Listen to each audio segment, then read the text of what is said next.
Up, y'all? This is Chris Albert. I'm over here in New York City Central Park. I've been getting emails a lot from people lately asking me about macronutrients. So where should their macros be? What should their starting calories be?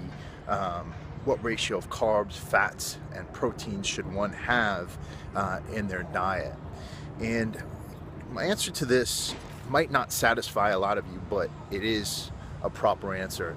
And that is to say that I can't describe that for any one of you without analyzing your specific situation. And this gets into something a little bit bigger. There's a lot of people getting their macronutrient counts from macronutrient calculators. Now that's fine if you're trying to figure out an initial baseline, but when I work with a client, the first thing I do, yes, I calculate their macronutrients and I calculate their calories based off of their stasis. Basically, what I'm trying to figure out is what is the amount of calories that will sustain their lean body mass. And then from there we work.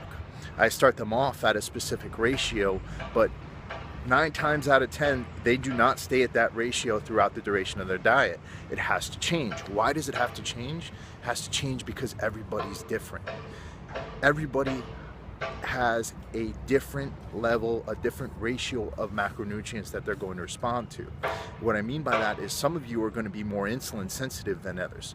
So those of you who are more insulin sensitive will need to have more carbohydrates in your diet. Those of you who are less insulin sensitive will need to have less carbohydrates in your diet because those carbohydrates will have a negative impact on your fat mass, meaning it will force you to get fatter. Now, that's me not saying that carbs are bad. That's saying that some people respond to carbs better than others. And a lot of these macronutrient calculators are putting people on tons of carbohydrates to start off with. My philosophy is you start out at a baseline, you figure out how you're responding, and then you change accordingly. If you're getting fatter, then you need to lower your carbohydrates. If you're getting leaner, then there's a good chance you could increase your carbohydrate intake and put on some lean muscle mass.